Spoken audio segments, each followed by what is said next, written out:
যুদ্ধের ময়দানেও ক্ষয়ক্ষতি যাতে কম হয়। He used to try to minimize the destruction in war. যুদ্ধের ময়দানে destruction কিভাবে কমানো যায় চেষ্টা করতেন। আক্রমণ করবেন, কিন্তু আক্রমণ করার আগে সৈন্যবাহিনীকে বলতেন, খবরদার এই খ্রিস্টানদের, এই ইহুদিদের শিশু বাচ্চাদেরকে মেরো না, তোমরা নাঙ্গা তলোয়ার পেয়ে নারীদেরকে কচুকাটা করো না, বৃদ্ধাদেরকে মেরো না, বৃদ্ধদেরকে মেরো না, ওই ধর্মের পাদ্রীদেরকে পেলে মেরো না। তোমার সাথে যুদ্ধ লাগতে এসেছিল, তারাও তলোয়ার মাটিতে রেখে দিয়ে হাত উঁচু করে যদি বলে surrender, Al Aman, I sick the security, আমি নিরাপত্তা চাই, সারেন্ডার করলাম, তাকেও মেরো না। গবাদি পশুগুলোকে হত্যা করো না, গাছপালাগুলো ভেঙে চুরে চুরমার করে দিও না। সুবহানাল্লাহ পড়েন। করতে গেছে কি? যুদ্ধ করতে গেছে কি? ওই যুদ্ধের ময়দানে আল্লাহ রাসূল সাল্লাল্লাহু আলাইহি ওয়াসাল্লামের এই শান্তির নীতি তিনি ফলো করতেন। কাকে আমরা ফলো করি? কে আমাদের নেতা? নেতারে চিনে নেন, মুহাম্মদ সাল্লাল্লাহু আলাইহি ওয়াসাল্লাম। গোটা বিশ্বকে দিয়েছেন, শুধু নেন নাই, কিছুই নেন নাই। কেঁদেছেন শুধু, আজও কাঁদেন মদিনায়, কিয়ামতের দিনও কাঁদবেন। কিয়ামতের দিন আমরা সবাই কাঁদবো, আমরা সবাই বলবো ইয়া নাফসি ইয়া নাফসি, আল্লাহ আমারে বাঁচাও, আল্লাহ আমারে বাঁচাও। নবীরাও বলবে আল্লাহ আমারে বাঁচাও। একমাত্র শুধুমাত্র কেবলমাত্র আমার প্রিয় নবী, আমার প্রিয় হাবিব, আমার প্যারা রাসূল সাল্লাল্লাহু আলাইহি সাল্লাম বলবেন ভিন্ন কথা। তিনি বলবেন উম্মতি উম্মতি উম্মতি, রাব্বি হাবলি উম্মতি, আল্লাহ আমার গুনাহগার উম্মতকে বাঁচাও। সব নবীরা নিজেকে নিয়ে পেরেশান, সব নবীরা উম্মত ভুলে যাবে, ভুলবে না একজন নবী, তার নাম মুহাম্মদ সাল্লাল্লাহু আলাইহি ওয়াসাল্লাম। তিনি আমাদেরকে ভদ্রতা শিখিয়েছেন, শালীনতা শিখিয়েছেন, লাজুকতা শিখিয়েছেন। আমাদের এখন লাজুকতা নাই, লজ্জা শরমের মাথা খেয়েছি আমরা, তাই না? বাবা ছেলে মেয়ে বসে একসাথে হিন্দি সিনেমা দেখে, এরকম আছে না নাই? টাঙ্গাইলে আছে? তার মানে লাজ শরমের মাথা খাইছি, লজ্জা শরম নাই। আল্লাহ রাসূল সাল্লাল্লাহু আলাইহি ওয়াসাল্লাম অনেক লজ্জাশীল ছিলেন। হালিমাতুস সাদিয়া আল্লাহ রাসূল সাল্লাল্লাহু আলাইহি ওয়াসাল্লামের দুধ মা বর্ণনা করেন যে আমি মক্কা থেকে এই কুরাইশি মুহাম্মদ শিশুটাকে নিয়ে আসলাম, 5 বছর রাখলাম, 2 বছর দুধ খাওয়ালাম, কিন্তু কখনো এই কুরাইশি ছেলেটাকে কাঁদতে দেখি নাই। ক্ষুধা লাগলে সে কাঁদতো না, ব্যথা পেলে সে কাঁদতো না, শুধু লজ্জাস্থানের জায়গা থেকে কাপড়টা সরে গেলে সে কেঁদে উঠত। আল্লাহু আকবার পড়েন। ক্ষুধা লাগলেও কাঁদে না, ব্যথা পেলেও তিনি কাঁদতেন না, শুধু লজ্জাস্থানের জায়গা থেকে কাপড়টা সরে গেলে কেঁদে দিতেন। আল্লাহ তাআলা আমাদেরকে সালাত দিয়েছিলেন 50 ওয়াক্ত। কয় ওয়াক্ত? এখন পড়ি কয় ওয়াক্ত? তো 50 ওয়াক্ত মেরাজের রাতে নামাজ নিয়ে যখন নামতেছেন, মুসা আলাইহিস সালাম বললেন আল্লাহ আপনাকে কি দিলেন? গিফট।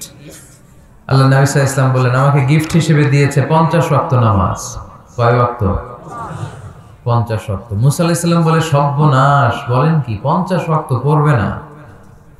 আমি তো আপনার আগে দুনিয়াতে নবী হিসেবে এসেছিলাম, আমার ফিল্ড ওয়ার্কের এক্সপেরিয়েন্স আছে, উম্মত চড়াইয়া খাইছি তো আমি জানি পড়বে না। আপনি যে দেখেন কমায় আনা যায় কিনা। পড়ি নাকি আমরা? 5 ওয়াক্ত তো পড়ি না, ঠিক কিনা?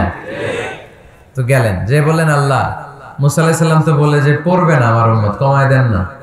আল্লাহ 5 ওয়াক্ত কমায়া 45 ওয়াক্ত দিলেন। আবার নেমে আসলেন কত? 45। মুসা আলাইহিস সালাম বলে আবার যান, আবার পড়বে না, পড়বে না, কমায় নেন, ভালো হবে। আবার গেলেন, আবার 5 কম। আবার আসলেন, সাইয়েদনা মুসা আলাইহিস সালাম বললেন আবার যান, পড়বে না।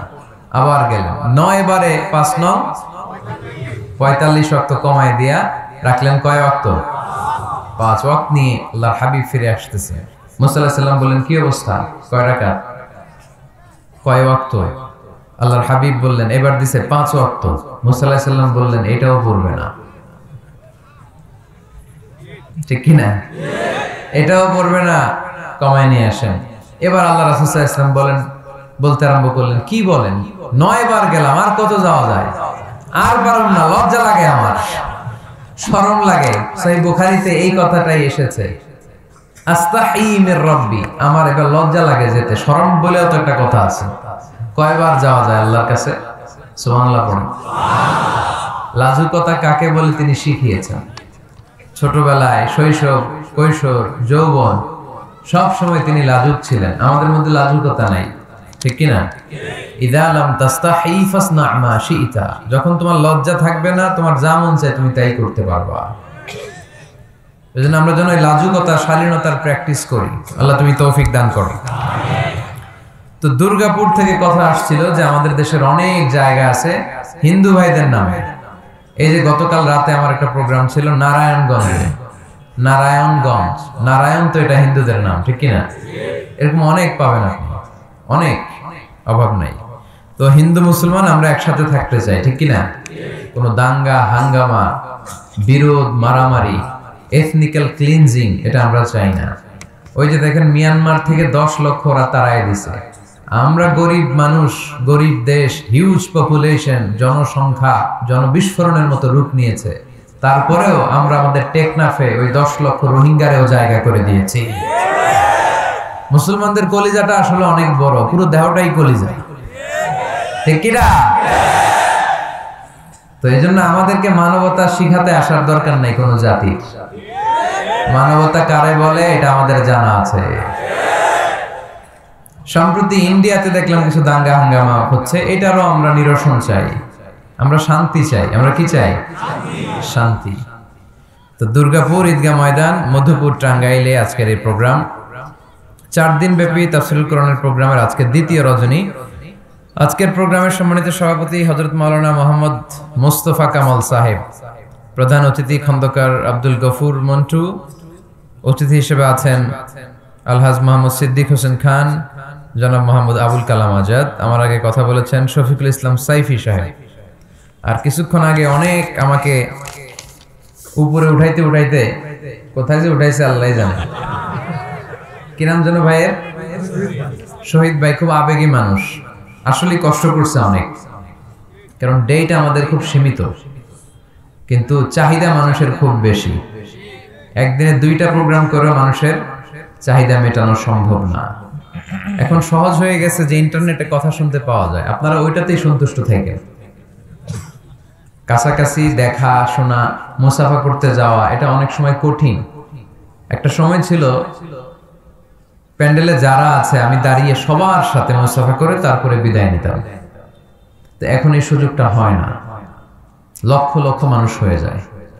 1 লক্ষ মানুষ যদি আমার সাথে মুসাফা করতে আসে, ফজরের আজান হবে না এখানে? কথা বলেন। তো এটা তো বুঝতে হবে। আল্লাহ রাসূল সাল্লাল্লাহু আলাইহি ওয়াসাল্লাম মসজিদে নববীতে জুমার নামাজের খুতবা দিতেন, খুতবার পরে নামাজ শেষে সব সাহাবারা যে মুসাফা করতো না, কোনো হাদিসে পাওয়া যায় না। রাসূল সাল্লাল্লাহু আলাইহি ওয়াসাল্লামের চেহারা দেখলে ওনাদের পেট ভরে যেত। নসিহত শুনে কিভাবে এটা মানবেন এই চিন্তা করে চলে আসতেন। কেউ মুসাফার জন্য লাইন ধরতেন না। পার্সোনালি অ্যাপয়েন্টমেন্ট নিলে, সোয়াল করতে গেলে, দেখা হলে মাঝে মাঝে কালে ভদ্রে মুসাফা করতেন।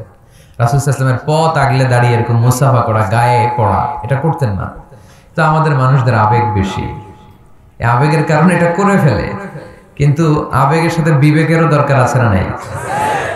তো এটা একটু খেয়াল করবেন আপনারা। প্রোগ্রাম শেষে অনেকেই মুসাফার জন্য ভিড় করে গায়ের উপরে পড়ে। আমি কয়েকবার ইনজুর্ড হয়েছি, এই পায়ে প্রচন্ড ব্যথা, পড়ে গিয়েছি আমি। পুলিশ ভাইরাও সামাল দিতে পারে নাই। শুধু টাঙ্গাইলবাসীদের জন্য এই কথা না, যত জায়গায় আমরা প্রোগ্রাম করতে যাব আমাদের প্রতি একটু ইহসান করবেন।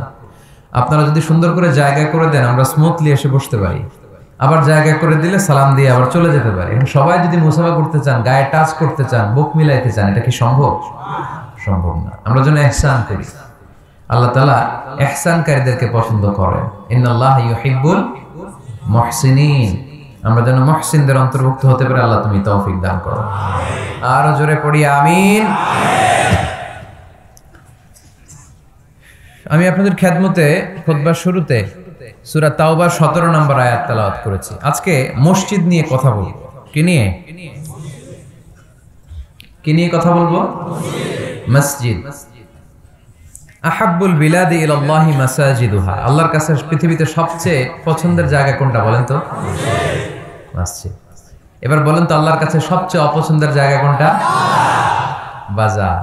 কিন্তু এমন বাজার যেখানে জুয়ার আড্ডা বসে, এমন বাজার যেখানে মদ বিক্রি হয়, এমন বাজার যেখানে নর্তকীদের নাচ গান চলে, এমন বাজার যেখানকার ব্যবসায়ীরা পণ্য বিক্রি করার জন্য খালি কসম কাটে। এরকম আছে না নাই? এই বাজারগুলো আল্লাহর কাছে অপছন্দনীয়। এমনি যে আপনারা সুপার শপে যান, টাঙ্গাইলের মুদি দোকানে যান, বাজারে যান, মাছ বাজারে, এটা আবার আল্লাহর কাছে অপছন্দনীয় না। এরকম বাজারে বিষ্ণু ঈসা ইসলামও যেতেন, কিন্তু যেই বাজারে মিথ্যা কসম কাটে বারবার, এরকম আছে না নাই? তাদেরকে লানত দেয়া হয়েছে যারা শুধু কসম কাটে, মুনাফিকেরা। সকালবেলা কুরবানির হাটে যাবে গরু বিক্রি করতে, বউরে কয় বউ একটা দাম কর। বউ বলে কত কম? বল যে 50,000। তো বউ কয় বললাম 50,000। তো এরপর বাজারে যখন নিয়ে গেছে, এক লোক এসে বলতেছে ভাই গরুটা 40,000 দিবেন। তখন সে বলে আল্লাহর কসম সকালবেলা একজন 50,000 দাম কইছে, দেই নাই। সকালে 50,000 কইছে, এরই তো দেই নাই, আপনার 40,000 কেমনে দেই? এরকম ডাকাইত আছে না নাই? আল্লাহ রাসূল সাল্লাল্লাহু আলাইহি ওয়াসাল্লাম মদিনার খেজুরের বাগান বাজার পরিদর্শনে গেলেন। যে খেজুরের স্তূপ দেখে আল্লাহ রাসূল সাল্লাল্লাহু আলাইহি ওয়াসাল্লাম খেজুরের স্তূপে হাত ঢুকাইয়া দিলেন। ঢুকাইয়া দেওয়ার পরে তিনি দেখলেন পানি, ভিতরে কি? আর উপরে শুকনা খেজুর। আল্লাহর হাবিব বললেন ভিতরে পানি, উপরে শুকনা কেন? কয় বৃষ্টি হয়েছে। আর বৃষ্টি হলে তো সব জায়গায় পানির সয়লাভ থাকবে। আল্লাহ রাসূল সাল্লাল্লাহু আলাইহি ওয়াসাল্লাম রেগে গেলেন আর বললেন মান গাশশানা ফালাইসা মিন্না, যে আমাদেরকে ধোঁকা দেয় সে আমার উম্মত হতে পারে। The person who deceives us, he is not among us. যে লোক আমাদের ধোঁকা দেয় সে আমাদের অন্তর্ভুক্ত।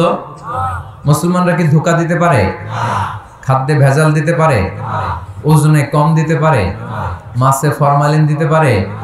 টেন্ডারবাজি করতে পারে? চাঁদাবাজি করতে পারে? ক্যাসিনোর ব্যবসা করতে পারে? পারে পারে। সেজন্য আমরা যেন ধোঁকাবাজি না করি। ধোঁকাবাজে ভরে গেছে বাংলাদেশ। এই ধোঁকাবাজি থেকে আমাদেরকে বেঁচে থাকতে হবে যদি প্রিয় নবীর উম্মত হতে চাই, ঠিক কিনা? তাহলে আল্লাহ তাআলার কাছে সবচেয়ে প্রিয় জায়গার নাম সবাই বলেন। আর সবচেয়ে অপছন্দনীয় জায়গার নাম বাজার। হাদিসটা সহিহ বুখারীতে এসেছে। এমন বাজার যেখানে মদের আড্ডাখানা, যেখানে ক্যাসিনোর ব্যবসা, হারাম ব্যবসা, ওইটা আল্লাহর কাছে অপছন্দনীয়। আল্লাহর হাবিব সাল্লাল্লাহু আলাইহি ওয়াসাল্লামের একটা অভ্যাস ছিল, তিনি কোন এলাকায় গেলেই প্রথমে একটা মসজিদ বানায় ফেলতেন। সুবহানাল্লাহ পড়ে। তার মানে মসজিদ কেন্দ্রিক তিনি সব করতেন। মস্ক সেন্টার, আগে মসজিদ তারপরে সব। যেমন তিনি মক্কা থেকে যখন মদিনায় হিজরতে আসবেন, মদিনায় ঢোকার আগে কোবা নামক একটা এলাকায় তিনি কয়েক সপ্তাহ ছিলেন। ওখানে এই 2 সপ্তাহের ব্যবধানে একটা মসজিদ বানায় ফেলছেন, মসজিদে কোবা। মসজিদের নাম কি?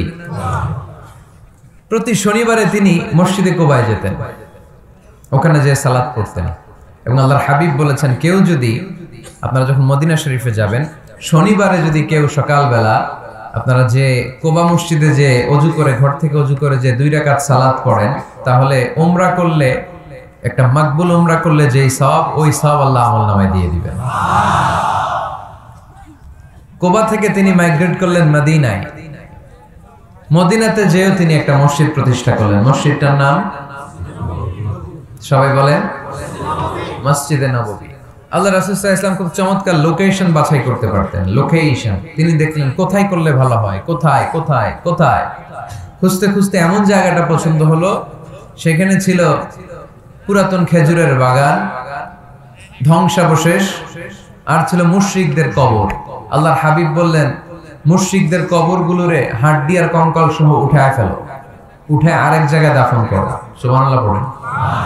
খেজুর গাছগুলো কেটে সমান করো, ধ্বংসাবশেষ ভেঙে মাটির সাথে গুড়িয়ে দাও, এখানে হবে আমার মসজিদ। স্থাপিত হলো মসজিদে নববী। সুবহানাল্লাহ পড়েন। এখানেই 10 বছর বিষ্ণু ঈসা ইসলাম ইমাম ছিলেন, খতিব ছিলেন। যারা খতিব তাদের অনেক দায়িত্ব, তারা বিষ্ণু ঈসা ইসলামের রেখে যাওয়া দায়িত্ব পালন করছে। আল্লাহর হাবিবের যে চাকরি ছিল, ইমাম সাহেবদের একই চাকরি। আল্লাহর হাবিবের যে দায়িত্ব ছিল, ইমাম সাহেবদের একই দায়িত্ব, কিন্তু তাদের বেতনটা বড্ড কম এদেশে, তাই না? আহা, সামান্য কিছু বেতন দিয়ে ইমাম মুয়াজ্জিনদেরকে আমরা রাখি, এটা ঠিক না। এজন্য টাঙ্গাইলবাসীদেরকে আমি প্রথম যে মেসেজটা দিতে চাই, ইমাম মুয়াজ্জিন আর খাদেমদের বেতন বাড়ায় দেন। আপনার বেতন বাড়ায় দিবে কি? সভাপতি সাহেব, সেক্রেটারি সাহেব, ক্যাশিয়ার সাহেব বেতন বাড়ান, ওনাদের বেতন বাড়ায় দেন। আপনাদের জীবনে বরকত দিবে কে? ইমাম মানি নেতা। ইমাম মানি কি? নেতার সাথে যদি আমরা খারাপ আচরণ করি, এটা আমাদের জাতির জন্য কখনোই কোনোভাবে কল্যাণকর হতে পারে না। আল্লাহর হাবিব সাল্লাল্লাহু আলাইহি ওয়াসাল্লাম নিজ হাতে মসজিদ তৈরি করলেন।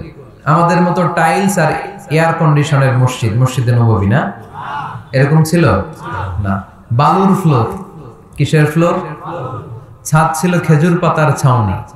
বৃষ্টি হলে ওই বালুর মধ্যে কাদামাটি হয়ে যেত, আর ওই কাদামাটিতেই দাঁড়িয়ে নামাজ পড়তেন মুহাম্মদ সাল্লাল্লাহু আলাইহি ওয়াসাল্লাম। সাহাবারা বলতেন, আল্লাহর হাবিব যখন নামাজ পড়ে আমাদের দিকে তাকাতেন, রাআইতু আসারা তিনি ফি জাবহাতিহি, আমরা রাসূলের নাকে এবং কপালে দেখতাম কাদার মাটি মিশে আছে। আল্লাহর হাবিব যখন মুসল্লিদের দিকে তাকাতেন, দেখতেন প্রতিটা মুসল্লি সাহাবীর নাকে আর কপালে কাদার মাটি মিশে আছে। তার মানে আমার নবীর বানানো মসজিদ ছিল কাঁচা, কিন্তু মুসল্লি ছিল পাকা। আমাদের মসজিদগুলো পাকা, কিন্তু মুসল্লিরা কাঁচা। পাকা মুসল্লি হইতে হবে, মসজিদকে আবাদ করতে হবে। কি করতে হবে? আওয়াজ করে বলেন, কি করতে হবে? আমরা মিলে, সবাই মিলে যেন মসজিদকে আবাদ করি, আমরা যেন মসজিদ নির্মাণ করি, সবাই যেন মসজিদ আবাদে অংশগ্রহণ করে। এজন্য আল্লাহ বললেন, ইন্নামা ইয়া'মুরু মাসাজিদাল্লাহি মান আমানা বিল্লাহি ওয়াল ইয়াউমিল আখির ওয়া আকামাস সালাতা ওয়া আতাজ যাকাতা ওয়া লাম ইয়াখশা ইল্লাল্লাহ فعسى أولئك أن يكونوا من المهتدين سبحان الله পড়ে। নিশ্চয়ই মসজিদ আবাদ করে তারা যারা আল্লাহ বিশ্বাস করে, আখিরাতে বিশ্বাস করে, সালাত কায়েম করে, যাকাত আদায় করে, আল্লাহ ছাড়া কাউরে ভয় পায় না। এই পাঁচটা কাজ যারা দুনিয়ার বুকে করে, তারাই হলো আল্লাহর জমিনে মসজিদের আবাদকারী। ঠিক কি না? ফাআসা উলাইকা ইয়াকুনু মিনাল মুহতাদিন, আশা করা যায় এরাই হলো হেদায়েত প্রাপ্তদের অন্তর্ভুক্ত। সুবহানাল্লাহ পড়ে। এদের কাছে আল্লাহর হেদায়েত আছে। পাঁচটা গুণ আর কোয়ালিটিস থাকবে যারা মসজিদের আবাদ করবে। এক নাম্বার গুণ, মসজিদের আবাদকারী যারা হবে তারা বিশ্বাস করবে একজনকে, তিনি কে? আবার তাদের দুই নাম্বার গুণ, তারা আখিরাতে বিশ্বাস করবে। মসজিদ যারা আবাদ করবে তাদের তিন নাম্বার গুণ, তারা মসজিদে যে জামাতে সালাত আদায় করবে। ঠিক কিনা? মসজিদ আবাদ করে কিন্তু মসজিদে যায় না, এরকম আসারা নাই? মসজিদের সভাপতি যায় না মসজিদে, সেক্রেটারি যায় না, ক্যাশিয়ার যায় না, আসারা নাই? এটা কি আবাদ করলেন আপনি? আপনি সভাপতি, আপনার তো আরো আগে যাওয়া দরকার। যাবেন মসজিদে, আপনি সেক্রেটারি, আপনি যাবেন মসজিদে, যাবেন যে নামাজ পড়বেন। আপনি ক্যাশিয়ার, কোষাধ্যক্ষ, যান না কেন আপনি মসজিদে? আপনি যদি মসজিদ আবাদকারী হতে চান, রব্বে কারিমের খাতায় মসজিদ আবাদকারীদের সাথে নিজের নামটা টুকে নিতে চান, তাহলে মসজিদে যান। ঠিক কি না? এজন্য আল্লাহ বললেন, মসজিদ আবাদকারী তারা যারা আল্লাহর উপর ঈমান আনে, আখিরাতের প্রতি ঈমান আনে, তারা মসজিদে যায়, মসজিদে যে সালাত কায়েম করে। কি করে? সালাতে কায়েম করো, ও সালাতে কায়েম করো, হবে সম্মানী তুমি, হবে জান্নাতি তুমি, হবে সম্মানী তুমি, হবে জান্নাতি তুমি। দিবে কাল হাসরে শীতল ছায়া আরশে আজিম, রব্বিয়াল আলা রব্বিয়াল আযীম, রব্বিয়াল আলা রব্বিয়াল আযীম। সুবহানাল্লাহ পড়ে। আউয়ালু মা ইউহাসাবু বিহিল আবদু ইয়াউমাল কিয়ামাতি আস-সালাহ, কিয়ামতের দিন সর্বপ্রথম যে জিনিসটার হিসাব আল্লাহ নেবেন সেটা কি? সালাত। কুরবানির গোশতের সাথে যেটা খায়, তাই না? সালাত মানে নামাজ। এই নামাজের হিসাবটা সর্বপ্রথম আমাদের কাছ থেকে চাইবে কে? আপনার আমলনামার এই হিসাব যদি আপনার জন্য কিয়ামতের দিন সহজ হয়ে যায়, পুরো আমলনামাটারে সহজ করে দিবে কে? আর এই সালাতের হিসাবে যদি গন্ডগোল লাগে, সব গন্ডগোল লাগাই দিবে কে? এজন্য আল্লাহ বললেন, মসজিদের আবাদকারী তারা যারা আমার উপর বিশ্বাস রাখে, আখিরাতে বিশ্বাস রাখে, সালাত কায়েম করে, যাকাত আদায় করে, আল্লাহ ছাড়া কাউকে তারা ভয় পায় না। ওয়ালাম ইয়াখশা ইল্লাল্লাহ, আল্লাহ ছাড়া কাউকে তারা ভয় পায় না। তাদের হৃদয়ে ভয় থাকে একজনের, তিনি কে? ফাআসা উলাইকা ইয়াকুনু মিনাল মুহতাদিন, আশা করা যায় তারাই হেদায়েত প্রাপ্তদের অন্তর্ভুক্ত। ঠিক কি না? কথাটা কার? এখন আমরা মসজিদের আবাদকারী হতে চাই কি চাই না? এই 4-5 জন চান? সবাই মসজিদের আবাদকারী হতে চাই কি চাই না? তাহলে এই 5টা কাজ করতে হবে। আল্লাহর উপর বিশ্বাস, আখিরাতে বিশ্বাস, মসজিদে যে সালাত আদায়, যাকাত আদায়, আর হৃদয়ে আল্লাহর ভয় ছাড়া আর কারো কোনো ভয় থাকতে পারবে না। সাউন্ড নাই ওখানে? মাইকম্যান কই? কি নাম তোমার মাইকের? দেখি। সুরেলা। নাই কোনো সুর তোমার মাইকে, নাম দিয়েছে সুরেলা। মতিঝিলে মতি নাই, আছে শুধু জিল। সোনার গায়ে সোনা নাই, আছে শুধু বিল। তোমার মাইকে সুর নাই, নাম দিয়েছে সুরেলা। সুর দাও, এদিকে একটু সুর দিয়ে দাও, একটু সাউন্ড দিয়ে দাও, একটু স্ট্রং করে দাও। সুরেলা, সুন্দর নাম দিয়েছে তুমি। আমার নবীর কণ্ঠ ছিল বড় সুরেলা, ঠিক কি না? রাসূল সাল্লাল্লাহু আলাইহি ওয়াসাল্লামের কণ্ঠের তেলাওয়াত শুনে কাফের মুশরিকগুলো পাগল হয়ে যেত, অস্থির হয়ে যেত, এত সুন্দর কণ্ঠ কি করে হয়। এবং রাতের বেলা লুকিয়ে লুকিয়ে আল্লাহর হাবিবের তেলাওয়াত শুনতে যেত। সুবহানাল্লাহ পড়বেন না? হইছে? সুরেলা হইছে? হইছে, আলহামদুলিল্লাহ। তাহলে আমরা সবাই মসজিদ আবাদ করতে চাই। টাঙ্গাইলের ভাইরা আজকে আমাকে বললো যে মসজিদ নাকি আজকে আপনারা আবাদ করবেন। রাজি আছেন তো সবাই? খেয়াল রাখবেন, ইসলামে মসজিদ এটা সবার নাকি আওয়ামী লীগের, বিএনপির, জাতীয় পার্টির, জামাত ইসলাম, পীরের মুরিদ, তাবলীগের ভাই? কাদের? চিল্লায় বলেন কাদের? অনেক জায়গায় দেখেন মসজিদ বানায় আহলে হাদিস জামে মসজিদ। কেন আহলে হাদিস জামে মসজিদ হবে কেন? আবার অনেক জায়গায় হানাফি জামে মসজিদ। কেন? সমস্যা কি আপনাদের? ভাগ করেন কেন? আল্লাহ রাসূল আসছে মিলাইতে, আমরা খালি কোপায়া কোপায়া ভাগ করে দেই। না, ভাগ করবেন না, সবাইরে সব মসজিদে ঢুকতে দিবেন। আহলে হাদিসের ভাইরা হানাফি ভাইদের সাথে মসজিদে সালাত পড়বে। হানাফি মাযহাব যারা মানে তারা আহলে হাদিসের ভাইদের সাথে সালাত আদায় করবে। ঠেলাঠেলি আছে? কাবা ঘরের সামনে কেউ এইভাবে বুকে বাঁধে, আল্লাহু আকবার, এইভাবে দেখছেন না? কেউ এইভাবে, আবার হানাফিরা এইভাবে। মালিকীদের কিছু লোক আছে এরা বাঁধেই না, ছেড়ে রাখছে। কি করবি কর, বাঁধবো না। হ্যাঁ, এবার কিছু করার নাই, এরা ছেড়ে দিয়ে নামাজ পড়ে। তো আল্লাহর ঘর এখানে, প্রতিটা নবীর পদ ধুলি লেগেছে যেই মক্কায়, প্রিয় হাবিবের শ্বাস প্রশ্বাস এখনো মিশে আছে এই কাবা ঘরে। আল্লাহর ঘর কাবা বাইতুল্লাহ, ওখানে দাঁড়িয়ে কেউ এখানে, কেউ এখানে, কেউ এখানে, কেউ বাদেই না, কেউ আমিন জোরে, কেউ আসতে। কোনো ঠেলাঠেলি আছে? তো বাংলাদেশে ঠেলাঠেলি ডানলো কে? কেন ঠেলাঠেলিটা করেন? কথা কি বোঝেন?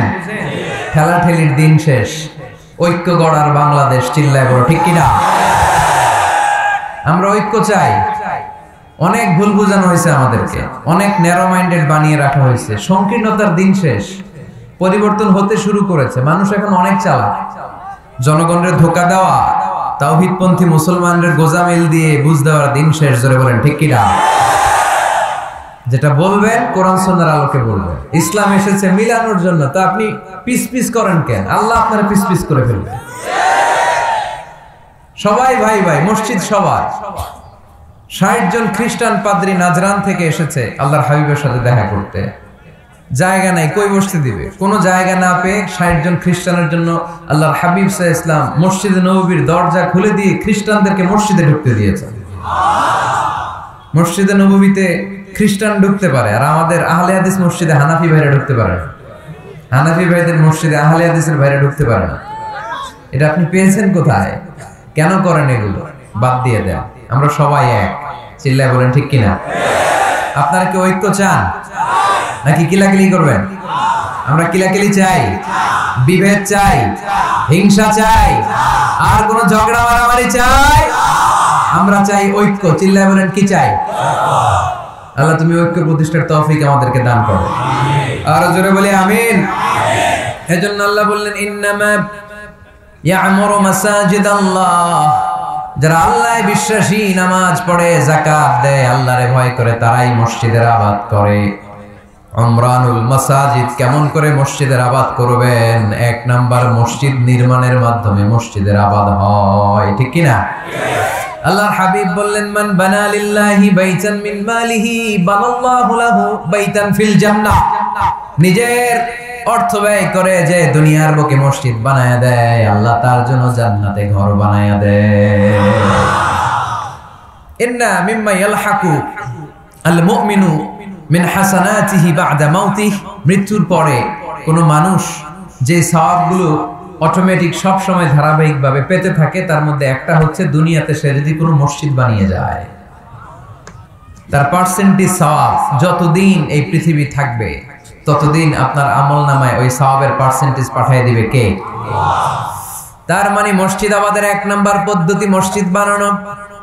মসজিদ আবাদের 2 নাম্বার পদ্ধতি বারবার মসজিদে যাওয়া, মসজিদে যে জামাতে সালাত আদায় করা। মসজিদের সাথে সম্পর্কের দরকার আছে না নাই? মসজিদে যে জামাতে সালাত আদায় করা, সালাতুল জামাআ তাফদুলু সালাতাল ফাযি বি27 দারাজা। একা নামাজ পড়লে যেই সওয়াব, মসজিদে যে জামাতে পড়লে 27 গুণ সওয়াব হয়ে যায়। এজন্য জামাতে সালাত পড়বেন তো। তার মানে 1 নম্বরে পেলাম মসজিদ বানানো, 2 নম্বরে পেলাম মসজিদে যে জামাতে নামাজ পড়া, 3 নম্বরে মসজিদের সাথে হৃদয়টারে ঝুলিয়ে রাখা। মসজিদের সাথে হৃদয়টা ঝুলে থাকবে। 7 শ্রেণীর ব্যক্তিকে আল্লাহ তাআলা কিয়ামতের দিন আরশের নিচে ছায়া দিবে। এর মধ্যে 1 শ্রেণীর ব্যক্তি ওই ব্যক্তি যে ব্যক্তির হৃদয়টা সবসময় মসজিদের সাথে ঝুলে থাকে, লেগে থাকে। জোহরের নামাজ পড়ে খালি টেনশন, কিরে আসরের সময় কখন হবে। আসর পরে চিন্তা করে মাগরিবে আমি কই থাকবো, তখন মসজিদ থাকবে কই, নামাজটা হবে কিনা। মাগরিব পড়ার পরে একটাই চিন্তা, ঘুমের আগে এশাটা যেন ঠিক মতো হয়, ঠিক কিনা? এরকম মুসল্লি আছে না নাই? আল্লাহর হাবিব বললেন, যারা সব সময় হৃদয়টারে মসজিদের সাথে এইভাবে লাগিয়ে রাখে, আরশের নিচে তাদেরকে সেদিন ছায়া দিবে কে? আল্লাহর আরশের ছায়া ছাড়া ওই দিন আর কোনো ছায়া থাকবে নাকি? আকাশের সূর্য মাথার কাছে নেমে আসবে, জমিনটারে তামার জমিন বানিয়ে দেওয়া হবে। জিহ্বাটা তৃষ্ণার চোটে বের হয়ে নাভি পর্যন্ত কুকুরের মতো ঝুলতে থাকবে। মানুষগুলো চিৎকার মারবে, কোনো ছায়া নাই আরশের ছায়া ছাড়া। ওই আরশের ছায়ার নিচে ওই ব্যক্তিকে আল্লাহ ছায়া দিবেন যার হৃদয়টা মসজিদের সাথে লেগে থাকে, সবসময় মসজিদের সাথে মনটা পড়ে থাকে। এরকম আছে না নাই? মসজিদে বারবার যেতে চায়। মসজিদে যাওয়ার জন্য যতগুলো কদম ফেলবেন, প্রতিটা কদমে আপনার মর্যাদা 1 স্ট্যাটাস 1 তলা বাড়ায় দেয় কে? গুনাহগুলো মাফ করে দেয় কে? আবার মসজিদে যদি কোনো দিনই হালাকায় বসেন, আল্লাহর রহমত চারদিক থেকে আপনারে বেষ্টন করে ফেলে। আল্লাহর ফেরেশতারা আপনাদের জন্য দোয়া করতে থাকে। তাহলে মসজিদ আবাদের 1 নাম্বার নমুনা হলো মসজিদ বানানো। মসজিদকে আবাদ করার 2 নাম্বার নমুনা হলো মসজিদে জামাতের সাথে সালাত আদায় করা। মসজিদ আবাদের 3 নাম্বার নমুনা হলো হৃদয়টা মসজিদের সাথে ঝুলিয়ে রাখা। মসজিদ আবাদের 4 নাম্বার নমুনা হলো নিজ হাতে মসজিদকে পরিষ্কার পরিচ্ছন্ন রাখা। মসজিদ ঝাড়ু দিচ্ছেন কে কে? দেখি হাত তোলেন। প্রত্যেকদিন দেন? আলহামদুলিল্লাহ, আলহামদুলিল্লাহ। এটা সাইয়েদনা ইব্রাহিম আলাইহিস সালাম আর ইসমাঈল আলাইহিস সালামের ডিউটি ছিল। ডিউটিটা দিছিল কে? চিল্লায় বলেন কে? আল্লাহ বললেন, তাহিরা বাইতিয়া লিত-তাইফিনা ওয়াল আকিফিনা ওয়ার রুকআইস সুজুদ। মসজিদেরি ঝাড়ু বারদার ও কামারে হাত শোনো আমারে মুনাজাত। পড়েন, শোনো শোনো ইয়া ইলাহি আমারে মুনাজাত, শোনো আমারে মুনাজাত। পড়েন আমিন। খাদেম ঝাড়ু দিল কিনা? মসজিদের ফ্লোর মুছলো কিনা? মুয়াজ্জিন হুজুর মসজিদ ঝাড়ু দিল কিনা? মসজিদে বালু আছে কিনা? সবাই যে চেক করে। দায়িত্ব কি শুধু খাদেমের আর মুয়াজ্জিনের কাঁধের উপরে নাকি আমাদের কাঁধেও মসজিদ পরিচ্ছন্ন রাখার দায়িত্ব আছে না নাই? 2 জন নবীকে আল্লাহ বললেন, সাইয়েদনা ইব্রাহিম যাকে উপাধি দিয়েছেন আল্লাহ খলিল, আমার মসজিদ পরিষ্কার করো, বাপ বেটা মিলে ঝাড়ু দাও। সাইয়েদনা ইসমাঈল ইব্রাহিম মসজিদ ঝাড়ু দিতে পারলে আপনি কোন লাট সাহেব হয়েছেন? কি হয়ে গেছেন আপনি? মনে জ্বালা, যন্ত্রণা, ঘরে মারামারি, শান্তি নাই, মসজিদে চলে যায়, মসজিদ মুছে দেন, একটু ঝাড়ু দিয়ে দেন, আপনার ঘরের সব অশান্তিরে শান্তি বানাই দিবে কে? মনের জ্বালা যন্ত্রণা দূর করে দিবে কে? এই জন্য হৃদয়ে যদি কষ্ট থাকে, জ্বালা যন্ত্রণা থাকে, অসুখ থাকে, অশান্তি থাকে, মসজিদে যান, মসজিদটা ঝাড়ু দেন, এতিমের মাথায় হাত বুলায় দেন, হৃদয়টারে প্রশান্ত করে দিবে কে? তাহলে এই কাজগুলো করার মাধ্যমে আমরা মসজিদ আবাদ করবো। রাজি আছেন? আপনাদের টাঙ্গাইল জেলায় সবচেয়ে বড় মসজিদ কোনটা?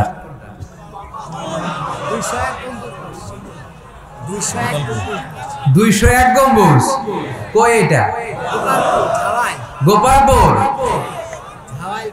ঝাওয়াই গোপালপুর। কে করছে এটা? কে বানাইছে? ও, ইসলামিক ফাউন্ডেশনের কর্মকর্তা রফিকুল ইসলাম। কি করে? বেঁচে আছে? আজকের এই মাহফিলের পক্ষ থেকে ওনাকে জানাই সশ্রদ্ধ সালাম। যাব ইনশাআল্লাহ। তো এরকম ভালো ভালো মসজিদ, সুন্দর মসজিদ বাংলাদেশে হোক, আমরা চাই না? সবাই চান। তো চাই, আওয়াজটা এতটুকু। এরকম সুন্দর মসজিদ এদেশে আরো নির্মিত হোক, চাই কি চাই না?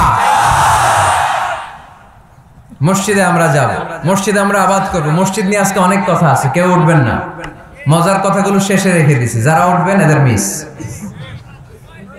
উঠবেন না, বসেন। মসজিদে যে আমরা যাব, কিছু আদব মেনটেন করে যেতে হবে, ঠিক কিনা? ওযু ছাড়া ঢোকা যাবে? ওযু নিয়ে ঢোকার দরকার আছে না নাই? আবার আল্লাহ বললেন, ইয়া বানি আদম খুযু জিনাতাকুম ইনদা কুল্লি মাসজিদ। ও বনি আদম, মসজিদে যখন নামাজ পড়তে যাও, সবচেয়ে ভালো কাপড়গুলো গায়ে দিয়ে যাও। আদেশটা কার? কিন্তু আমরা যখন মসজিদে ঢুকি, সবচেয়ে ছিঁড়া পাড়াটা পরে ঢুকি, আছে না নাই? পুরান দুরান ছিঁড়া পাড়া, যেটা আর চলে না, ওইটা গায়ে দেয়া যায়। আর বিয়ের অনুষ্ঠানে সুন্নাতে খাতনা, পহেলা বৈশাখ, এসো হে বৈশাখ তোমারে আদর করি, 31st নাইটে যখন প্রোগ্রামে যাই, বিশ্ব ভালোবাসা দিবসে যখন ভালোবাসা করতে যাই, তখন সুন্দর সুন্দর পাঞ্জাবি আছে না নাই? তখন নতুন জামা। বিশ্ব ভালোবাসা দিবস আসতেছে, ওইটা কি দিবস? বেহায়া দিবস। আমার কিশোরগঞ্জে মাহফিল ছিল গত বছরে ভালোবাসা দিবসের দিন। দেখি সবগুলার হাতে গোলাপ ফুল। গোলাপ ফুল শেষ, পুরো কিশোরগঞ্জের সব গোলাপ ফুল শেষ। ফুলের দোকানে যাই দেখলাম কিচ্ছু নাই, কয় হুজুর গত রাতেই শেষ। বিশ্ব বেহায়া দিবস, এগুলোর সাথে আমাদের কোনো সম্পর্ক নাই। আমাদের সবচেয়ে ভালো জামাটা আমরা মসজিদে পরে যাব। আমরা দুনিয়ার কাউরে দেখাতে চাই না, আমরা যা করি দেখাতে চাই একজনকে, তিনি কে? তাহলে মসজিদের প্রথম আদব, ওযু করে ঢুকবো। 2 নাম্বার আদব, সবচাইতে ভালো জামাটা গায়ে দিয়ে মসজিদে ঢুকবো। 3 নাম্বার, ঢোকার সময় বাম পা দিয়ে ঢুকবো। কোন পা? আর বের হওয়ার সময় বিশ্বনবী বললেন, মসজিদে যখন ঢুকবে এই দোয়াটা পড়ো, আউযু বিল্লাহিল আযীম ওয়া বিওয়াজহিল কারীম ওয়া সুলতানিহিল কাদীম মিনাশ শাইতানির রাজীম। এই 4টা শব্দ দিয়ে এই দোয়াটা যে পড়বে, এই দোয়াটা পড়ার সাথে সাথে শয়তান চিৎকার মারে আর ঘোষণা দেয়, আজকের দিনের জন্য আমার ওয়াসওয়াসা থেকে তুই মুক্ত হয়ে গেলি। আফসোস করে শয়তান বলে, তোরে তো আর কিছু করা গেল না, তোর উপরে আর কোনো খবরদারি নাই, আজকে সারা দিনের জন্য তোর রবের কাছ থেকে তুই প্রোটেকশন পেয়ে গেলি। আজকে শেষ, কালকে ধরবো তোরে, কালকে ধরবো, আজকে শেষ। এই জন্য এই দোয়াটা পড়বেন, আউযু বিল্লাহিল আযীম ওয়া বিওয়াজহিল কারীম ওয়া সুলতানিহিল কাদীম মিনাশ শাইতানির রাজীম। এই রেকর্ড হইতেছে ইউটিউবে, শুনে নিন, এটা পড়বেন। এরপরে নবীর একটা সালাম দিবেন, আসসালামু আলাইকা আইয়ুহান নবী ওয়া রাহমাতুল্লাহি ওয়া বারাকাতুহু। তারপরে ডান পা দিয়ে ঢুকবো আমরা। মসজিদে ঢোকার সময় কোন পা? সবাই বলেন, আরো জোরে, মনে থাকবে, ভুল হবে না তো? আর ডান পা দিয়ে পড়বো, আল্লাহুম্মা আফতাহলি আবওয়াবা রাহমাতিক। ও আল্লাহ, তোমার রহমতের দরজা আমার জন্য খুলে দাও। পড়ে না আমিন? আর যখন বের হব তখন বাম পা দিয়ে বের হবো। কোন পা? সবাই বলে, মনে থাকবে? ছেলে মেয়েদেরকে শিখানো যাবে? বাচ্চারা কি শিখাবেন? ঢোকার সময়, বের হওয়ার সময়, ঢোকার সময়, বের হওয়ার সময়, আর বের হওয়ার সময় পড়ব আল্লাহুম্মা ইন্নী আসআলুকা মিন ফাদলিক। আল্লাহ, আমি আপনার কাছে ফদল চাই। ঢোকার সময় রহমত চাই, বের হওয়ার সময় ফদল। ফদল মানে রিজিক। রিজিক কি মসজিদে থাকে না মসজিদের বাইরে? এজন্য আল্লাহ বলেন ফাইদা কদিয়াতিস সালাতু ফান্তাশিরু ফিল আরদি ওয়াবতাগু মিন ফাদলিল্লাহ ওয়াযকুরুল্লাহা কাসীরান লাআল্লাকুম তুফলিহুন। যখন সালাত শেষ হয়ে যায়, জমিনের মধ্যে ছড়িয়ে পড়ো, জমিনে কাজ কর্ম শুরু করে দাও, কর্মচাঞ্চল্যতা দিয়ে জমিনটাকে ভরে তোলো, আর আল্লাহর কাছে ফদল চাও, রিজিক চাও। রিজিকের মালিক কে? তাহলে মসজিদে কি পাওয়া যায়? রহমত। ওই একজন পে রিজিক না, রহমত। মসজিদে কি পাওয়া যায়? সবাই বলেন, এটার ক্লাস মনে করবেন, তাহলে খেয়াল থাকবে। মসজিদের ভিতরে কি পাওয়া যায়? আর বাইরে পাওয়া যায় রিজিক। চিল্লায় বলেন, বাইরে কি পাওয়া যায়? এজন্য ঢোকার সময় রহমত চাবো, বের হওয়ার সময় রিজিক চাবো। ঢোকার সময় ডান পা, বের হওয়ার সময়, মনে থাকবে? আর মসজিদে ঢুকেই 2 রাকাত, ঢুকেই 2 রাকাত। দুখুলুল মসজিদ, তাহিয়াতুল মসজিদ, তাহিয়াতুল উযু, যেই নাম দেন। ওযু করলেই, মসজিদে ঢুকলেই মনে থাকবে? ভুলে যাবেন তো আপনারা? খেয়াল থাকবে? মসজিদে ঢুকলেই 2 রাকাত পড়তেন বিশ্বনবী মুহাম্মদ সাল্লাল্লাহু আলাইহি ওয়াসাল্লাম। বিশ্বনবী জুমার খুতবা দিচ্ছেন, হঠাৎ এক সাহাবী খুতবা চলাকালীন সময়ে মসজিদে ঢুকেই বসে পড়লেন। বিশ্বনবী বললেন, দাঁড়াও।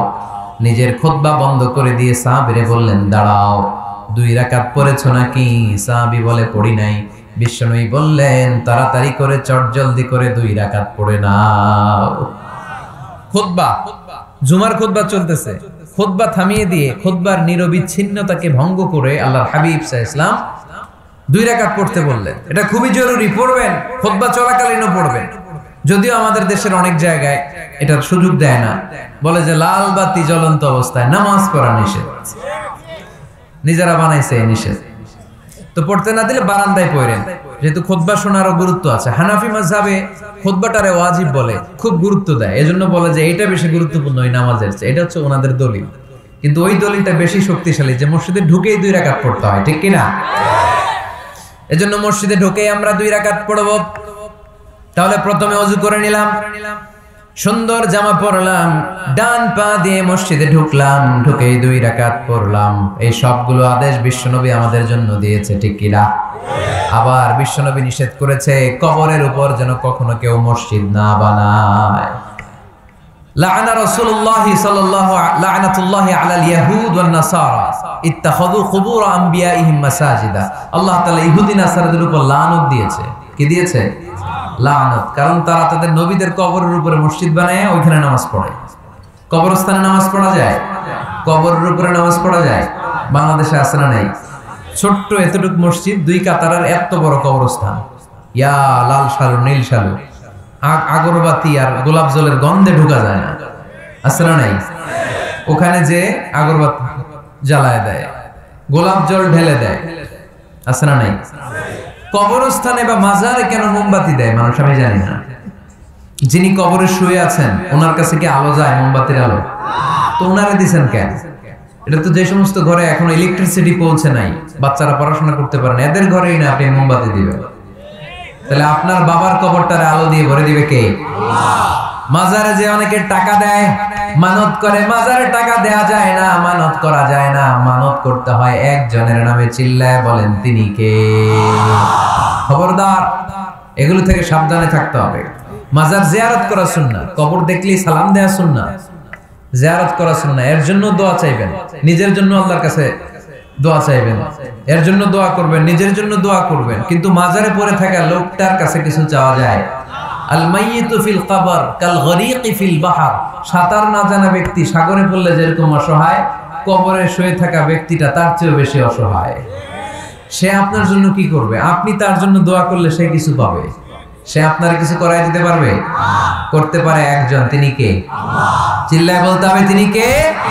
কেউ ফিরে না খালি হাতে, আল্লাহরে তোর দরবারেতে, ঠিক কি না? পড়েন সবাই, কেউ ফিরে না খালি হাতে, আল্লাহরে তোর দরবারেতে। এজন্য কবর কেন্দ্রিক কোনো মসজিদ নেই। আগে মসজিদ, পরে হবে কবর। যেমন বিশ্বনবী আগে তৈরি করেছেন মসজিদে নববী, তার পাশে হয়েছে বিশ্বনবীর কবর, তার বাম দিকে হয়েছে বাকিউল গারকাদ, বাকি কবরস্থান, মাকবারাতুল বাকি, যেখানে বিশ্বনবীর স্ত্রীরা শুয়ে আছেন, সাহাবারা শুয়ে আছেন রাদিয়াল্লাহু তাআলা আনহুম ওয়া আনহুন্না। তাহলে আগে হবে মসজিদ, তারপরে কবর। কবর কেন্দ্রিক কোন মসজিদ বানানো যাবে মনে থাকবে এটা? টাঙ্গাইল এরকম আছে যে আগে কোন আল্লাহর ওলির কবর ছিল, এর উপরে বিশাল মসজিদ বানাইতেছে, আছে? নাই, আলহামদুলিল্লাহ, খুব ভালো।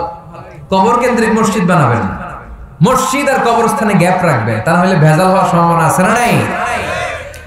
এরপরে বিশ্বনবী মসজিদকে ক্লিন রাখতে বলেছেন।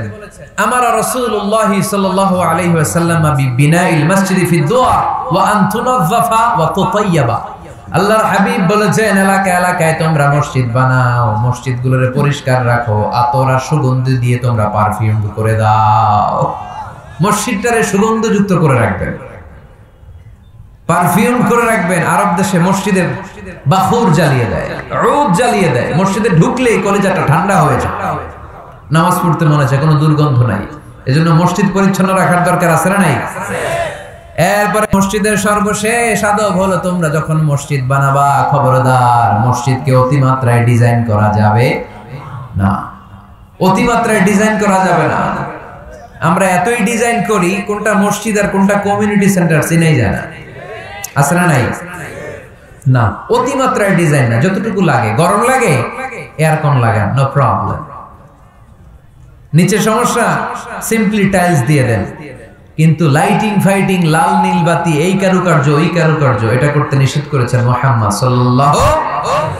বিশেষ করে মসজিদের কেবলার দেয়ালে। কোন দেয়ালে? কেবলার দেয়ালে কোনো ঘড়ি থাকতে পারবে না, কোনো ক্যালেন্ডার থাকতে পারবে না, সব পিছনে। ইমাম সাহেব ঘড়ির টাইম দেখে নেবে। সামনে ক্যালেন্ডার থাকলে নামাজের সময় ক্যালেন্ডারের ভিতরে যে মাদ্রাসা, মসজিদ, ওইখানে নজর পড়ার সম্ভাবনা আছে না নাই? বিভিন্ন জিনিস লেখা থাকে, নামাজও পড়ি, ওইটাও পড়ি, আছে না নাই? নামাজ পড়ে কয়টা বাজলো, ঘড়ির দিকে নজর পড়ার সম্ভাবনা আছে না নাই? এই জন্য কেবলার দেয়ালটা যদি সাদা মাঠা রাখা যায় সেটাই ভালো। আপনার নজর থাকবে সেজদার দিকে, ডানে একটা নজর দিলে আল্লাহ বলে ফিরে আয়, সেজদার দিকে তাকা। আরেক দিকে নজর দিলে আল্লাহ বলে ফিরে আয়, সেজদার দিকে তাকা। আবার যদি টাইলসের দিকে নজর দেন, আল্লাহ বলে ফিরে আয়, সেজদার দিকে তাকা। আবার যদি নজর দেন, আল্লাহ রেগে যে বলে লা হাজাতা লি ইলা সলাতিক, তোর এই নামাজের কোনো দরকার আমার নাই। যে আল্লাহ তাআলাকে খুশি করার জন্য সালাত পড়তে আসলাম, উনি যদি বলে তোর এই নামাজের দরকার আমার নাই, তো কার জন্য সালাত পড়লেন আপনি? এজন্য মসজিদের সামনের ওয়ালে যত কম ডিজাইন হওয়া যায়, ঘড়ি, ক্যালেন্ডার ইত্যাদি ইত্যাদি, লেখাজোখা, এগুলো সামনে না, এগুলো পেছনে দিতে পারলে ভালো। ইভেন জায়নামাজের মধ্যেও কাবা ঘরের ডিজাইন আছে না নাই? এটা ইহুদিদের ষড়যন্ত্র। আমরা বোকা শোকা মুসলমান, ওরা সর্বপ্রথম জায়নামাজের মধ্যে কাবা ঘরের ডিজাইন দিছে। কোন ডিজাইন? আর আমরা মুসলমানরা মনের অজান্তে নিজের কাবারে নিজে লাথি মারি। কথা বলেন, কথা বলেন। এজন্য খবরদার, কোন মসজিদের ডিজাইনওয়ালা, কোন কাবা ঘরের নমুনাওয়ালা, মসজিদুল আকসার গম্বুজওয়ালা, মসজিদে নববীর কোন গম্বুজওয়ালা জায়নামাজ আমরা কিনবো না। আমরা না কিনলে ওদের ব্যবসা শেষ, ঠিক কিনা? ফ্রেশ জায়নামাজ কিনবেন। কি জায়নামাজ? ফ্রেশ। সিম্পলি ফুল হইতে পারে, সাদা হইলে আরো ভালো। ফ্রেশ কোন মসজিদ, বিশেষ করে কাবার ডিজাইনওয়ালা তো কিনাই যাবে না। ওইটার মধ্যে দাঁড়ায় আছে ইমাম সাহেব, আছে না নাই? মনে থাকবে, মনে থাকবে। এজন্য বিশ্বনবী বললেন, মসজিদ নির্মাণ করো, মসজিদের সাথে হৃদয়টারে ঝুলিয়ে রাখো। কিয়ামতের দিন এই মসজিদের ওসিলায় জান্নাতের বাড়ি বানায়া দিবে কে? আবার বিশ্বনবী বললেন, লা তুসাদ্দুর রিহাল ইল্লা ইলা সালাসাতি মাসাজিদা। এই দুনিয়ার বুকে 3টা মসজিদের দিকে শুধু বিশেষ সওয়াবের উদ্দেশ্যে ভ্রমণ করা যায়। এই 3টা মসজিদ ছাড়া বিশেষ সওয়াবের উদ্দেশ্যে পৃথিবীর কোনো মসজিদে ভ্রমণ করা যাবে। আপনি ডিজাইন দেখতে যাইতে পারবেন। এই যে বললেন যে কি একটা হইছে 200 কত গম্বুজ? 201 গম্বুজ সুন্দর একটা বানাইছে, দেখতে যাই, যাওয়া যাবে। নামাজ পড়তে মনে চায় ওইটাই যাওয়া যাবে, কিন্তু ওইখানে বেশি সওয়াব হবে, এই নিয়তে যাওয়া যাবে?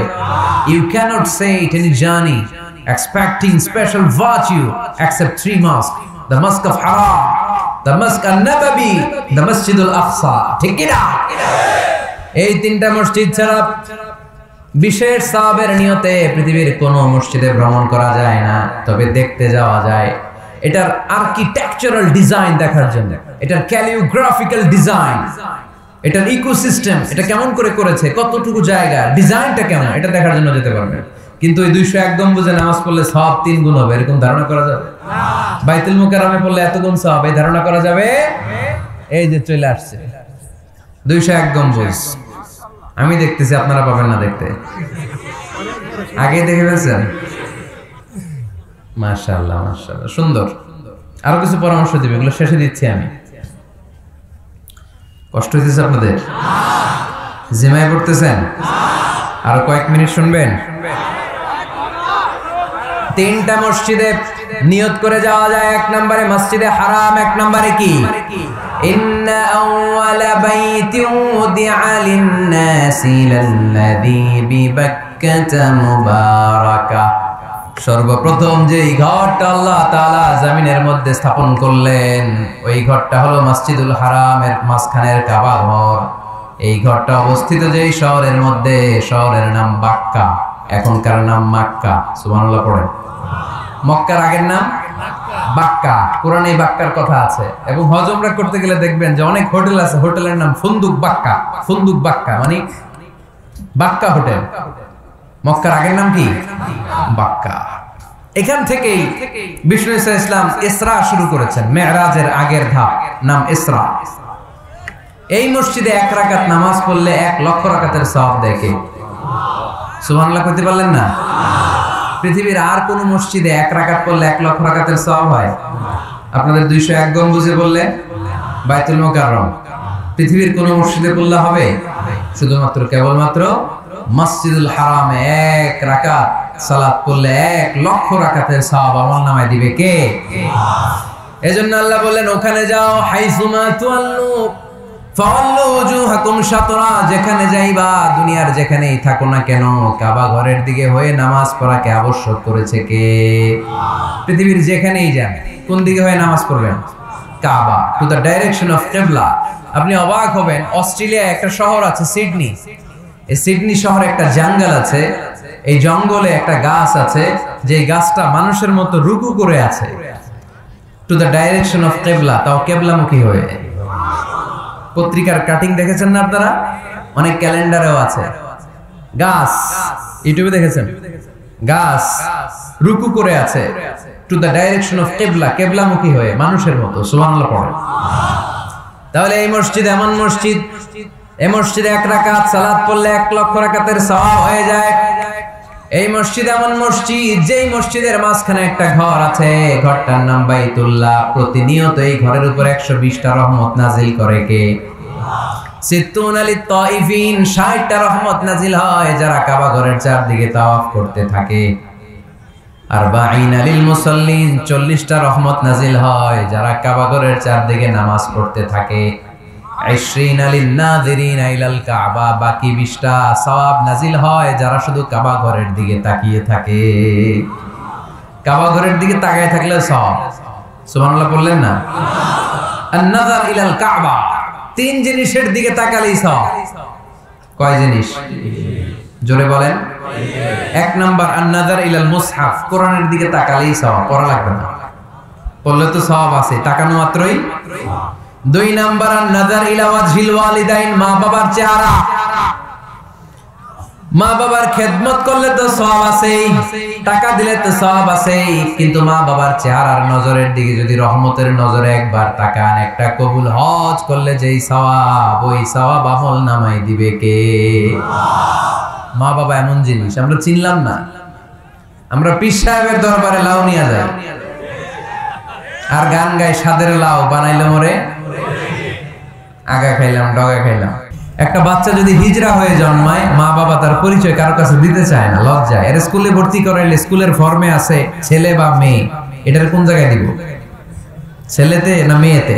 আহা, এজন্য এরাও সমাজে বিচ্ছিন্ন, আলাদা। এরা খুঁজতে থাকে দেখি আমার মতো কে আছে। তখন এরা হিজরা পার্কিং লটে প্রত্যেকের পার্কিং এর ব্যবস্থা থাকবে। প্রয়োজনে এই পার্কিং এর মধ্য দিয়ে আইডিয়া জেনারেটিং একটা সিস্টেম আপনি করতে পারেন, যে গাড়ি পার্ক করলে 20 টাকা, হুন্ডা পার্ক করলে 10 টাকা। এক জায়গায় আমার মাহফিলে শুধু পার্কিং দিয়ে কামাইছে 7 লক্ষ টাকা। সুবহানাল্লাহ নাই? This is called idea. বর্তমান পৃথিবীতে আইডিয়ার বড় দাম। পার্কিং লট রাখতে হবে, বিশাল বড় পার্কিং লট। মসজিদ ছোট জায়গায় হবে না, অনেক বড় জায়গায় খোলামেলা ভেন্টিলেশন সিস্টেম থাকতে হবে। এরপরে মনোরম ওয়াশ এরিয়া লাগবে, ওয়াশ এরিয়া যেখানে সুন্দর ওযু করা যায়, গোসল করা যায়। আমাদের বাংলাদেশের মসজিদের টয়লেটে ঢোকা যায়, দুর্গন্ধ কারে কয়? বদনার মধ্যে হাত দেওয়া যায় না, টিস্যু নাই। এই ফ্ল্যাশ দিছে কে? ফ্ল্যাশ দিও না, মোবাইলে ফ্ল্যাশ বন্ধ করো। আমাদের মসজিদগুলোর টয়লেটের দিকে খেয়াল করছেন? কেন হিন্দুরা মুসলমান হবে? কেন কেন আসবে? এই দুর্গন্ধের জায়গায় আসবে কেন? আমি তো যেতে পারি না বাংলাদেশের কোন মসজিদের টয়লেটে, আমি ঢুকতে পারি না। তো বদনাটা ধরা যায় না, তেলাপোকা, মাকড়সার বাসা, টিকটিকি কান্দের উপরে এসে পড়ে। আছে না নাই? 6 মাসও পরিষ্কার করে না একবার। আপনি মালয়েশিয়ার মসজিদগুলো যদি দেখেন, মসজিদে টয়লেটে ঢুকলে আপনার ঘুম চলে আসবে। 5 স্টার হোটেলের মতো, এত সুন্দর লুকিং গ্লাস, এত সুন্দর wash area, liquid soup, towel. ওযু করে মসজিদে ঢুকলেই পরানটা জুড়ায় যায়। তাহলে সুন্দর ওয়াশ এরিয়া লাগবে, কি বলেন? লাগবে না? লাগবে। এরপরে মসজিদের বাইরে ফুলের বাগান লাগবে। কি লাগবে? ইকো ফ্রেন্ডলি মস্ক বলে এটাকে, ইকো ফ্রেন্ডলি, পরিবেশ বান্ধব মসজিদ। মুসল্লিরা যখন ঢুকবে ফুলের গন্ধের সৌরভে এমনি তো মন মাতোয়ারা। সুবহানাল্লাহ কইতে বলেন না? আপনাদের কথাগুলো বুঝতে কষ্ট হচ্ছে মনে হয় না? বুঝতেছেন সবাই? ফুলের বাগান লাগবে, মসজিদের চারদিকে ফুলের বাগান, পাতাবাহার, ফুলের গাছ, সুগন্ধে মসজিদ থাকবে আমোদ। এরপরে মসজিদে বিশুদ্ধ পানি খাওয়ার ব্যবস্থা থাকতে হবে, ফর ফ্রি। ফিল্টার দিয়ে বিভিন্ন জায়গায় পানির ব্যবস্থা। আল্লাহর বান্দারা নামাজ পড়তে আসে, পানি খাওয়ার জায়গাটাও নাই। এরকম মসজিদ আছে না নাই? সুন্দর পানি খাওয়ার ব্যবস্থা রাখতে হবে আপনাদের ওই মসজিদে, যে মসজিদটাকে সামাজিক ঐক্যের কেন্দ্রবিন্দু আপনারা বানাতে চান। এই আপনারা উঠছেন কারা কারা? কি হয়েছে আপনাদের? হ্যাঁ, বসেন বসেন বসেন বসেন, একসাথে যাবো আমরা। তাহলে ফুলের বাগান গেল না, এটাকে বলে ইকো ফ্রেন্ডলি মস্ক, পরিবেশ বান্ধব। বিশুদ্ধ খাবার পানি, এরপর লাগবে এয়ারকন, লাগবে সিসি ক্যামেরা, লাগবে ক্লোজ সার্কিট ক্যামেরা, কোন সমস্যা হলে যাতে ফুটেজ আমরা বের করতে পারি। কি বলেন? উন্নত কার্পেট লাগবে, ডিজিটাল সাউন্ড সিস্টেম লাগবে। অনেক জায়গায় আল্লাহু আকবার, ওদিকে মুকাব্বির কয় আল্লাহু আকবার, মাইক নাই, মাইক নষ্ট। তো মাইক নষ্ট, আপনি কি করছেন? ঠিক করেন না কেন? এগুলো ডিজিটাল সাউন্ড সিস্টেমের কোনো বিকল্প নাই। এরপর জুতা রাখার নিরাপদ বাক্স লাগবে। কি কন? বড় লোকেরা মসজিদে যায় না জুতা চুরির ভয়ে। এর জুতার দাম 30,000 টাকা। মসজিদে যায় কি এটা হারাবে নাকি? কথা বলেন। ওখানে যদি জুতা রাখার সেলফ সিকিউরিটি বক্স থাকতো, উনি 10 টাকা দিয়ে হইলে ওখানে রাখতো, পরে টোকেন দিয়ে আবার নিজের দামে জুতা ফিরিয়ে নিত। কথা বলেন। প্রতিটা মসজিদে এরকম জুতা রাখার সুন্দর নিরাপদ বাক্সের দরকার আছে না নাই? তারপরে সূত্রা লাগবে, সূত্রা সুন্নত নামাজ পড়ার জন্য এই যে সূত্রা থাকে না, যাতে সামনে দিকে গেলেও সমস্যা নেই, এই সূত্রাগুলো লাগে। রেহাল লাগবে, টিস্যুর বক্স লাগবে, টাওয়াল লাগবে, আতরের বোতল লাগবে। মসজিদে বিভিন্ন জায়গায় আতরের বোতল থাকবে, পারফিউম মেখে মেখে নামাজে দাঁড়াবে। আর রমাদানে এই মসজিদের ভিতরে একসাথে ইফতারি করার সুযোগ থাকতে হবে। কথা বলেন ঠিক কিনা? কি দরকার ঘরে ইফতারি করার? ইফতারিগুলো নিয়ে আপনি মসজিদে যান, মহিলারা মহিলাদের এরিয়াতে বসবে, ভাইরা ভাইদের এরিয়াতে। কি সুখ, আনন্দের হাসি হাসেন, একসাথে খান। সারাদিনের রোজার কষ্টটারে ভুলাই দিবে কে? আল্লাহ। ফ্যামিলি নিয়ে মসজিদে যান আর না যান, ইফতারি পাঠায় দেন, অথবা পথিকদের জন্য, মুসাফিরদের জন্য ইফতারির ব্যবস্থা রাখেন। একসাথে ইফতারি করবেন মসজিদে। মসজিদে নববীতে তাই হতো। নারীদের জন্য আলাদা জায়গার কথা বলেছি, এটা হবে সেফটি এন্ড সিকিউরিটির সাথে। পুরুষদের দরজা একদিকে, নারীদের দরজা আরেকদিকে।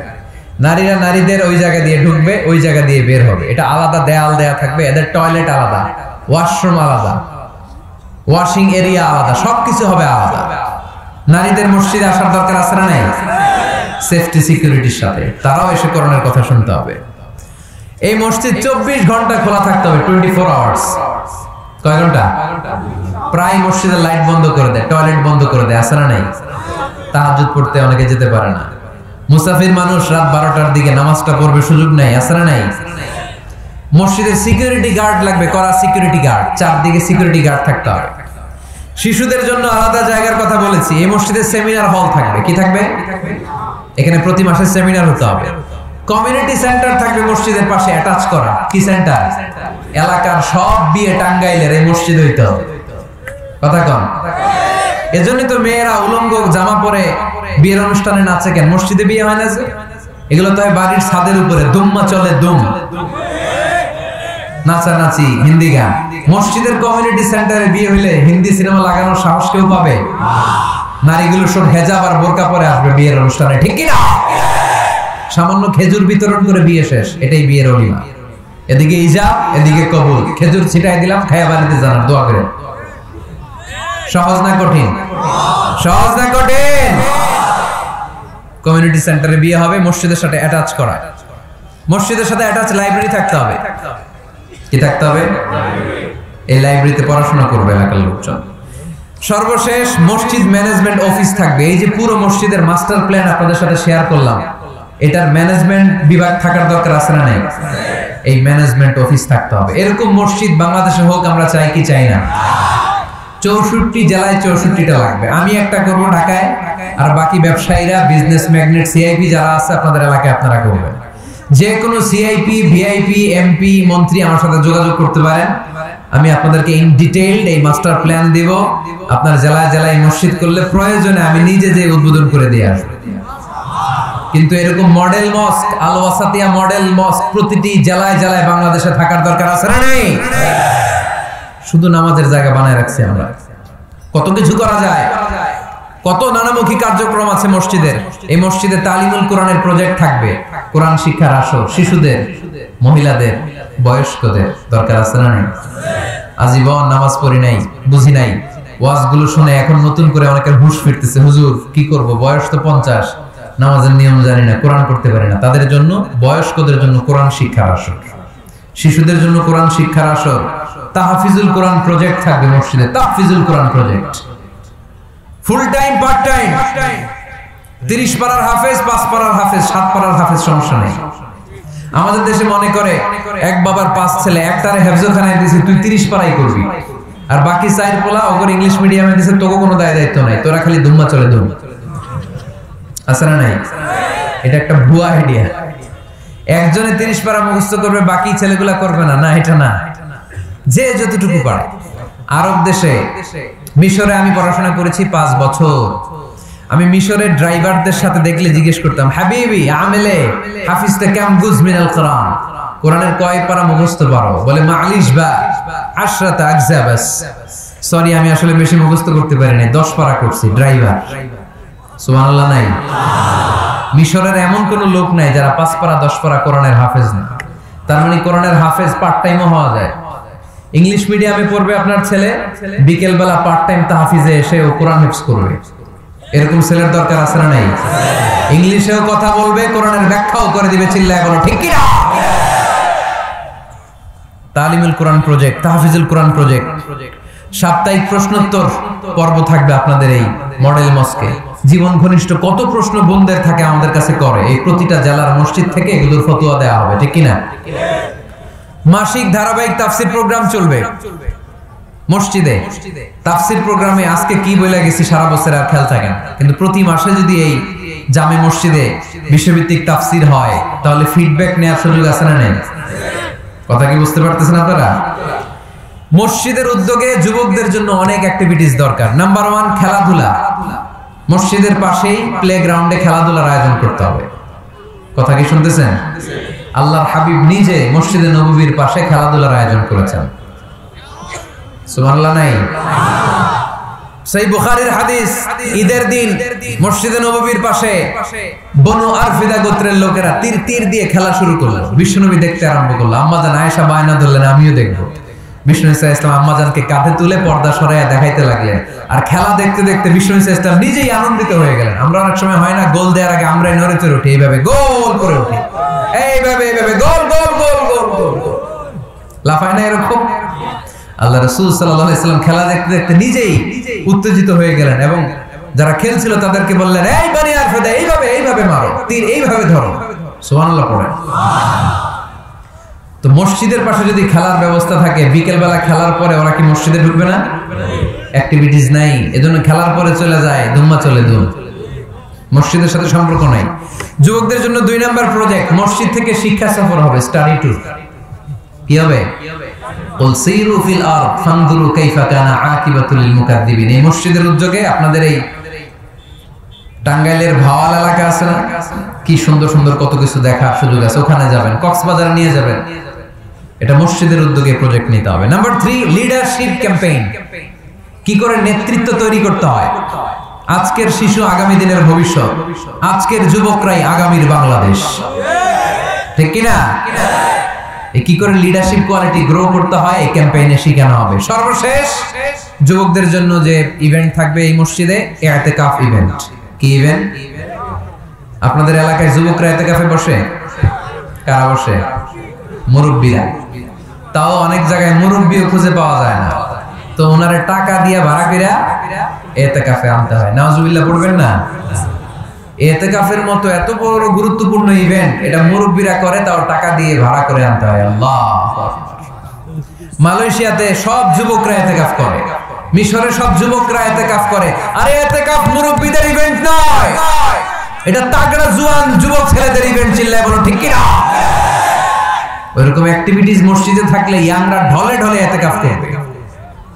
আসতে হবে ইয়াংদেরকে এখানে।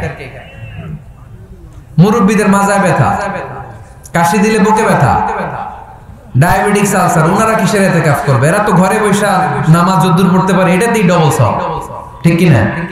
ইতিকাফ মুরব্বীদের ইবাদত নয়, ইতিকাফ যুবকদের ইবাদত। আমরা এই অ্যাক্টিভিটিস মসজিদে দিতে পারি নাই, ফলে যুবকরা আসে না।